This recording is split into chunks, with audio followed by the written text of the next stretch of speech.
Computer fundamental के इस part में हम लोग मेमोरी के बारे में पढ़ेंगे, क्योंकि हम लोग जानते हैं कंप्यूटर बिना मेमोरी के काम नहीं करता है। उसको डेटा को स्टोर करने के लिए कोई ना कोई डिवाइस चाहिए। तो हम लोग पिछले सेक्शन में हम लोग देख लिए थे, पिछले एपिसोड में इनपुट डिवाइस, यानी अगर हमारा कंप्यूटर है तो कंप्यूटर मतलब सेंट्रल प्रोसेसिंग यूनिट, इसको डेटा को इनपुट कराने में मदद करता है इनपुट डिवाइसेस, और रिजल्ट को दिखाने के लिए क्या काम करता है आउटपुट डिवाइस। अब ये सीपीयू जब प्रोसेस करेगा डेटा को, हम लोग भी जब प्रोसेसिंग करते हैं तो क्या करते हैं, डेटा को स्टोर करते हैं, कहीं ना कहीं स्टोर करते हैं। हमारे दिमाग में कुछ मेमोरी है उसमें स्टोर करते हैं, हमारे पास कॉपी और किताब है उसमें स्टोर करते हैं। उसी तरह से सीपीयू भी काम करता है, ये अपने डेटा को कहीं ना कहीं स्टोर करता है। तो कंप्यूटर अपने डेटा को जिस डिवाइस में स्टोर करता है उसको मेमोरी यूनिट या मेमोरी डिवाइस कहते हैं। और कंप्यूटर में बहुत सारे तरह का मेमोरी है, जैसे इंसान भी, हम लोग भी क्या करते हैं, हमारे पास भी अलग अलग तरह के मेमोरीज है जिसको हम लोग इस्तेमाल करते हैं। अब हमारे पास किस तरह का मेमोरी है, अब जैसे मान लेते हैं हम आपको बोलते हैं 2+2 कितना होता है, तो आप सुनते हैं, सुनने के बाद आपका दिमाग जो है कहीं ना कहीं अपने दिमाग में कहीं ना कहीं स्टोर करता है, अभी टेम्पोररी जोड़ता है 2 और 2, वो कहीं रख के फिर बोलता है 4, यानी आउटपुट मुंह के थ्रू हमारा आ जाता है 4। यानी कान हमारा जो है इनपुट हो गया, मुंह आउटपुट हो गया, और दिमाग हमारा सीपीयू है वो प्रोसेस करके आउटपुट देता है। और आउटपुट को रखने के लिए दिमाग में कहीं ना कहीं हमारा कुछ मेमोरी है। कुछ मेमोरी ऐसा है जो सुना, और जैसे हम आज आपको बोले 2 और 3 कितना होता है, हम 40-50 दिन बाद आपसे पूछेंगे कि उस दिन जो पूछे थे आपसे कितना जोड़ने के लिए पूछे, शायद आप नहीं बता पाइएगा, क्योंकि कंप्यूटर क्या किया, उसको टेम्पोररी मेमोरी में रखा, सुना, कैलकुलेशन किया और उसी समय डिलीट कर दिया। तो उसी तरह से कंप्यूटर भी काम करता है। और कुछ ऐसे डेटा होते हैं जो हम लोग दिमाग में याद रख लेते हैं, तो हमारा दिमाग के वो क्या हुआ, किसी न किसी सेक्शन में याद हो गया। लेकिन जब जैसे हम आपको कभी कुछ पढ़ा रहे हैं, आप क्लासरूम में पढ़ाई करते हैं और जो सर बताते हैं तो क्या करते हैं, आप कॉपी में लिखते हैं। तो कॉपी आपका क्या होता है, सेकेंडरी मेमोरी। मतलब अगर दिमाग में जो चीज नहीं रख सकते, काफी बड़ा है, उसको हम सेकेंडरी मेमोरी में स्टोर कर लेते हैं, यानी हम अपनी कॉपी किताब में स्टोर कर लेते हैं। हमारे दिमाग में भी प्राइमरी मेमोरी होता है, जिसको हमको अभी प्रोसेसिंग करना है, रखना है, कैलकुलेशन करना है, वो हमारा दिमाग में प्राइमरी मेमोरी है। और दिमाग के अंदर एक छोटा मेमोरी भी है जो टेम्पोरली कुछ देर के लिए, आधा 1 घंटा के लिए डेटा को रखा और उसी समय वहां से डिलीट कर दिया। तो हमारे दिमाग के तरह, हमारे इंसान के तरह ही कंप्यूटर का भी एक मेमोरी हायरार्की होता है, यानी वो 4-5 तरीके का मेमोरी इस्तेमाल करता है। यहाँ हम लोग 4 तरीके का डिस्कस कर रहे हैं, लेकिन आगे जब हम लोग सॉफ्टवेयर पढ़ेंगे तो उसमें भी 1-2 तरह का मेमोरी हम लोग डिस्कस करेंगे। फिलहाल यहाँ हार्डवेयर में हमारे पास 4 तरह का मेमोरी है। पहला मेमोरी जो है रजिस्टर है, ये सबसे छोटा है। जैसे हम लोग जाते हैं ऊपर की ओर नीचे से, तो ऊपर में साइज जो घटता रहता है और लेकिन स्पीड बढ़ जाता है, size reduces and speed increases.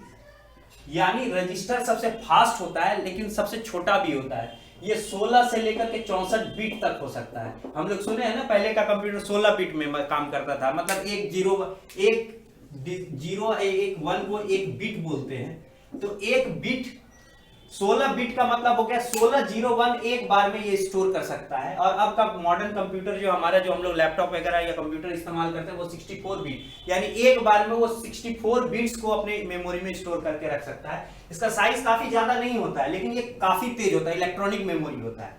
लेकिन इससे थोड़ा सा बड़ा हमारा कैश मेमोरी होता है। कैश मेमोरी इससे बड़ा होता है, प्राइमरी मेमोरी उससे भी बड़ा होता है, और सेकेंडरी मेमोरी सबसे बड़ा होता है। मतलब अगर ह्यूज अमाउंट ऑफ डेटा, कुछ जीबी में स्टोर करना है, 100 जीबी, 500 जीबी, 1 टीबी, इतना डेटा को अगर स्टोर करना है तो हम लोग सेकेंडरी मेमोरी में जाकर के स्टोर करते हैं। और मेमोरी का साइज क्या होता है, ये हम लोग फर्स्ट एपिसोड में देख चुके हैं कि किस तरह से हमारा डेटा स्टोर होता है। तो ये मेमोरी हायरार्की है। ये 4 तरह का मेमोरी ये जनरली इस्तेमाल करता है computer system, register, cash, primary memory.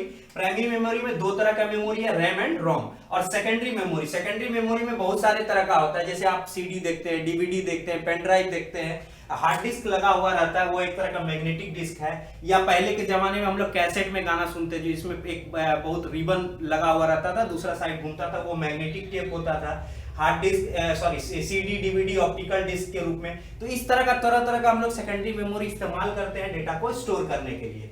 अब देखते हैं कि सीपीयू अपने मेमोरी को कैसे यूज करता है। तो मान लेते हैं एक सीपीयू है, जो भी बल्क अमाउंट ऑफ डेटा होता है, ये हार्ड डिस्क का साइज काफी बड़ा होता है, ये कुछ टीबी और जीबी में होता है, ये सारा डेटा सेकेंडरी मेमोरी में स्टोर होता है। तो जब हमारा कंप्यूटर बंद रहता है तो सीपीयू के पास कोई डेटा नहीं है, कैश के पास भी कोई डेटा नहीं है, रैम के पास भी कोई डेटा नहीं है, सीपीयू के पास डेटा है और इसके पास डेटा है।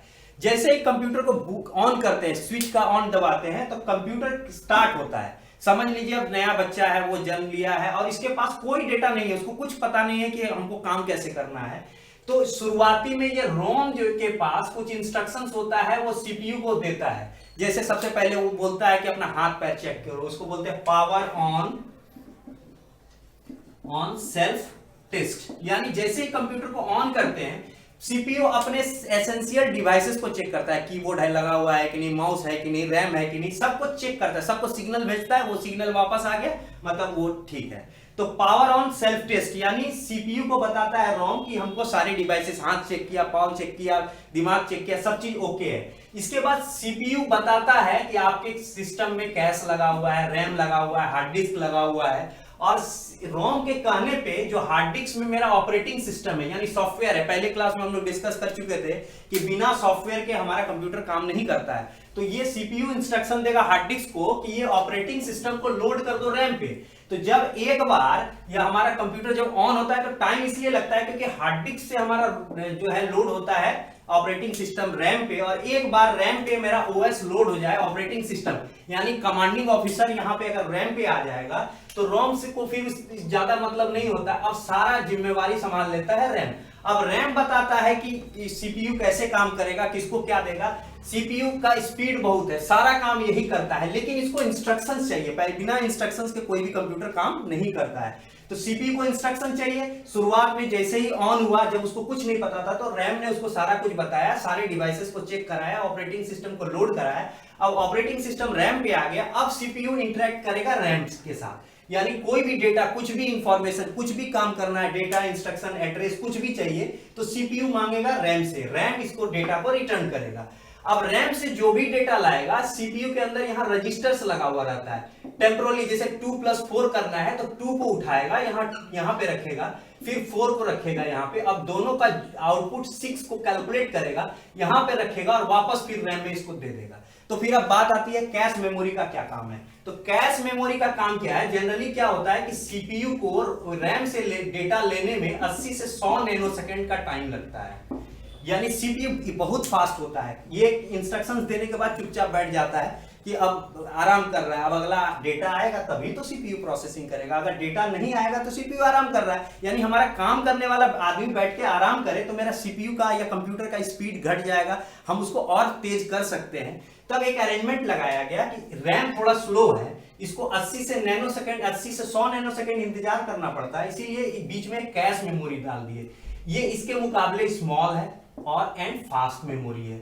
ये स्मॉल और फास्ट होने के कारण इसको मात्र 10 से 20 नैनोसेकंड लगता है डेटा देने में सीपीयू को, फिर भी सीपीयू को 10 से 20 नैनोसेकंड का इंतजार करना पड़ता है। फिर भी अगर ये कैश लगा देते हैं तो कंप्यूटर हमारा 5 गुना फास्ट हो जाएगा। डायरेक्ट अगर रैम से इंटरेक्ट नहीं करके ये किससे ले लेगा डेटा, कैश से, तो इसका समय बच जाएगा। तो अब कैश को थोड़ा स्मार्ट होना पड़ेगा कि इसको पहले समझना पड़ेगा कि सीपीयू को क्या चाहिए आने वाले समय में। ये पहले से रैम से डेटा उठा के रखेगा और डेटा उठा करके अपने पास रखेगा, जब सीपीयू इससे मांगेगा तो दे देगा। लेकिन कभी कभी ऐसा भी हो सकता है कि कैश में डेटा नहीं मिले, तो जब कैश में डेटा नहीं मिलता है तो सीपीयू उसको रैम से ले आएगा, क्योंकि इसके पास रैम का भी कनेक्शन है। ये इसके पास, इससे पूछा नहीं है तो ये रैम के पास गया और रैम से डेटा लाकर ये कैलकुलेशन कर लिया। तो इस तरह से हार्ड डिस्क बहुत ही स्लो होता है, वेरी स्लो, बहुत ही स्लो होता है। तो direct CPU always hard disk से इंटरेक्ट नहीं कर सकता है, नहीं तो इसको तो क्या होगा कि बहुत ही स्लो हो जाएगा सिस्टम, हमको इतना समय लग जाएगा, इतना समय में सीपीयू क्या करेगा। तब हम क्या की, बहुत सारे तरह का मेमोरी इस्तेमाल कर लिए जिससे हमारे सिस्टम का जो है स्पीड हमारा फास्ट हो गया। अब देखते हैं कि हमारा सबसे पहले डिस्कस करते हैं प्राइमरी मेमोरी को, क्योंकि ये सबसे जरूरी है। शुरुआत में जब कंप्यूटर ऑन होता है, उसको कुछ नहीं पता होता है, तब शुरुआत में उसको रोम मदद करता है, और रैम नहीं होगा तो कंप्यूटर ऑन भी नहीं होगा, क्योंकि सारा काम रैम पे ही होगा। और कैश भी डेटा उठा के लाएगा तो रैम से ही लाएगा। तो सबसे पहले हम लोग इस सेक्शन में हम लोग प्राइमरी मेमोरी पे डिस्कस करते हैं कि प्राइमरी मेमोरी क्या है और कैसे ये काम करता है।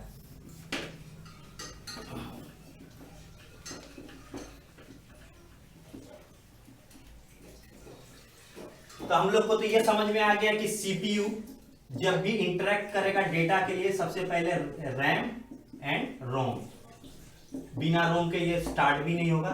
तो रैम और रोम क्या है, इसीलिए प्राइमरी मेमोरी बोलते हैं, क्योंकि सीपीयू प्राइमरीली सबसे पहले डेटा वो लेता है रैम एंड रोम से।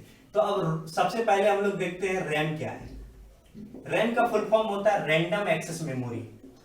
रैंडम एक्सेस मेमोरी यानी ये एक इलेक्ट्रॉनिक मेमोरी है। रैम एक इलेक्ट्रॉनिक मेमोरी है और इसको वोलाटाइल मेमोरी भी बोलते हैं। वोलाटाइल का मतलब होता है घुलनशील, जो आसानी से घुल जाए।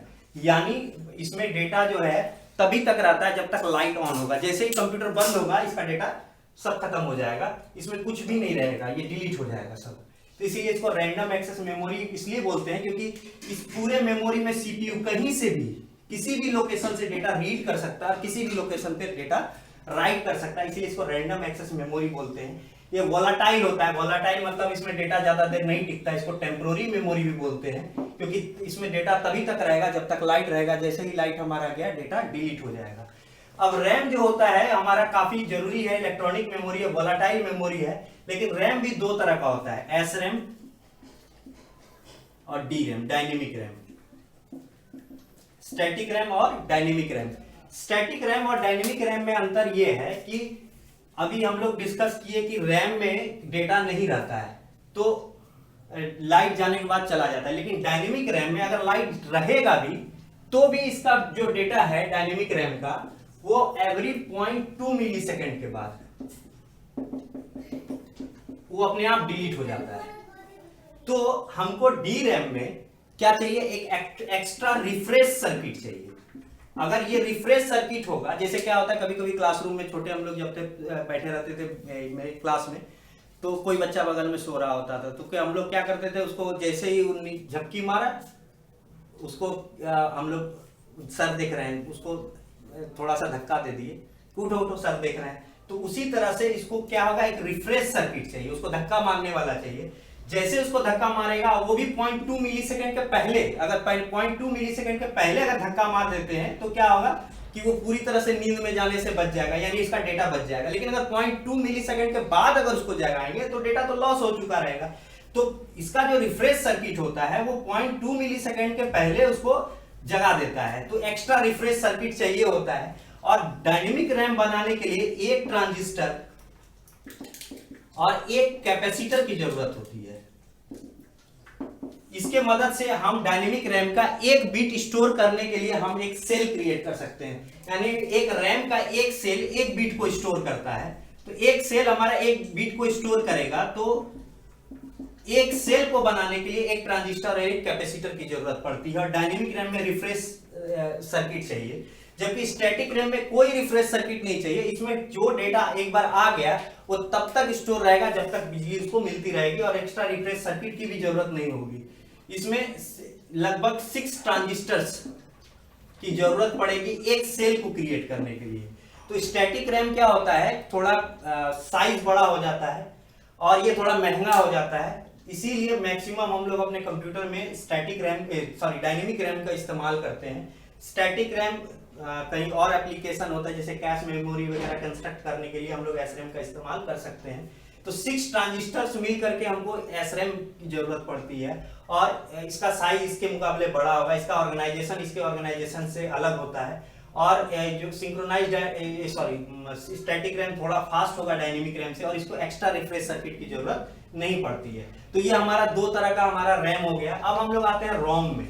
और रोम क्या है इसके मुकाबले, read only memory. Read only memory मतलब इसको सिर्फ पढ़ सकते हैं, इसमें कोई भी डेटा राइट नहीं होगा। जबकि रैम क्या होता है, रीड एंड राइट मेमोरी होता है। रीड एंड राइट, इसमें लिख भी सकते हैं, यानी सीपीयू प्रोसेस करके वापस डेटा रैम पे राइट भी करेगा, उससे रीड भी करेगा। लेकिन रोम में सिर्फ वो रीड करेगा। जब पावर ऑन सेल्फ टेस्ट या जो भी इंस्ट्रक्शंस होता है बूटिंग प्रोसेस के दौरान, वो सिर्फ रोम से सीपीयू रीड करता है, उस पर कुछ राइट नहीं करता है। तो रोम हमारा एसेंशियल पार्ट है। अगर रोम नहीं होगा, रोम चिप नहीं होगा तो हमारा कंप्यूटर शुरू नहीं होगा। अब रोम जो होगा इसको नॉन वोलाटाइल मेमोरी भी बोलते हैं, क्योंकि इसमें कभी भी लाइट रहे या ना रहे, जो उसमें प्रोग्राम करके रखा गया वो डेटा ऑलवेज स्टोर रहेगा ही रहेगा, उसमें डिलीट नहीं होगा। इसीलिए इसको रीड ओनली मेमोरी बोलते हैं, ये ऑलवेज अवेलेबल होता है। तो अब रोम भी हमारा 4 तरह का होता है, मास्क्ड रोम, पी रोम, ईपी रोम और डबल ईपी रोम। ये क्या क्या होता है। अब मास्क्ड रोम जो होता है, जो रोम बनाने वाली कंपनी इसमें प्रोग्रामिंग करके पहले से कंप्यूटर बनाने वाली कंपनी को देती है, क्योंकि कंप्यूटर बनाने वाली कंपनी सारा पुर्जा खुद नहीं बनाती है, तो वो जो प्रोग्राम करके देगी तो उसी को उसको इस्तेमाल करना है, उसमें कोई भी चेंजेस नहीं होगा। ये कौन सा होगा? मैन्युफैक्चरर के द्वारा प्रोग्राम होगा। इसके बाद इसमें प्रोग्रामिंग पॉसिबल नहीं है, उसको कोई एडिट नहीं कर पाएंगे, कोई डिलीट नहीं कर पाएंगे। तो कंप्यूटर बनाने वाली कंपनी को अगर कोई चेंजेस करना होगा तो वो पॉसिबल नहीं था, इसीलिए मास रोम को हटा करके पी रोम आया। इसको प्रोग्रामेबल रीड ओनली मेमोरी बोलते हैं। प्रोग्रामेबल रीड ओनली मेमोरी इसलिए बोलते हैं क्योंकि ये ब्लैंक चिप आता है, यानी हमारा एक ब्लैंक चिप आया, उसमें उसको प्रोग्राम किए और प्रोग्राम करने के बाद उसको कंप्यूटर पे लगा के उसको दे दिए यूजर्स को, लेकिन दोबारा ये डिलीट नहीं होगा, इस पे कोई मॉडिफिकेशन पॉसिबल नहीं है। लेकिन ईपीरोम है, इसको बोलते हैं erasable programmable memory. Erasable programmable memory यानी इसके डेटा को डिलीट कर सकते हैं, अगर हम बाद में चाहें तो ईपीरोम के डेटा को डिलीट कर सकते हैं with the help of ultraviolet रे। अल्ट्रावायलेट रे यानी अल्ट्रावायलेट रे पूरे चिप पे छोड़ेंगे, चिप का सारा डेटा डिलीट हो जाएगा, उसको फिर अल्ट्रावायलेट रे की मदद से उसमें दोबारा प्रोग्राम को लिख सकते हैं। लेकिन इसमें डिमेरिट क्या है कि जैसे ही अल्ट्रावायलेट रे चिप पे छोड़ेंगे पूरा डेटा को ही डिलीट कर देगा। पूरा अगर बोर्ड अगर मान ले रोम चिप है तो पूरे को मिटा देगा। अगर हम चाहेंगे कि सिर्फ इसको चेंज कर दें और बाद बाकी को छोड़ दें और यही सिर्फ लिख दें, वो पॉसिबल नहीं है ईपीरोम में। अगर थोड़ा सा भी चेंज करना है तो पूरे सिस्टम को यानी पूरे चिप को डिलीट कीजिए और फिर उसके बाद अल्ट्रावायलेट रे से पूरे को फिर से राइट कीजिए। तो ये थोड़ा सा लेंदी और कॉम्प्लिकेटेड प्रोसेस हो गया। फिर इसको मॉडिफाई करके आया इलेक्ट्रिकली इरेजेबल प्रोग्रामेबल मेमोरी, यानी इलेक्ट्रिक करंट को हम इसमें छोड़ेंगे। अगर इस वाले सेक्शन को डिलीट करना है, इलेक्ट्रिक करंट इस वाले सेक्शन पे छोड़े, ये डिलीट हो गया और दोबारा इस पे राइट भी हो गया। तो ईईपीरोम मतलब इलेक्ट्रिकली इरेजेबल प्रोग्रामेबल मेमोरी में इलेक्ट्रिक करंट की मदद से हम लोग दोबारा रीप्रोग्राम कर सकते हैं और सेलेक्टिव प्रोग्राम कर सकते हैं। जिस सेक्शन में चाहे उसी सेक्शन में हम लोग प्रोग्रामिंग कर सकते हैं। तो ये हमारा प्राइमरी मेमोरी हो गया, रैम एंड रोम।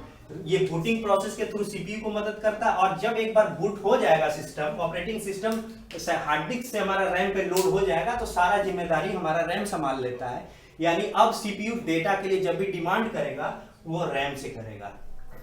तो इस एपिसोड में हम लोग यहीं तक देखते हैं। नेक्स्ट एपिसोड में हम लोग सेकेंडरी कैश और फिर वो मेमोरी रजिस्टर मेमोरी हम लोग डिस्कस करेंगे। Thank you.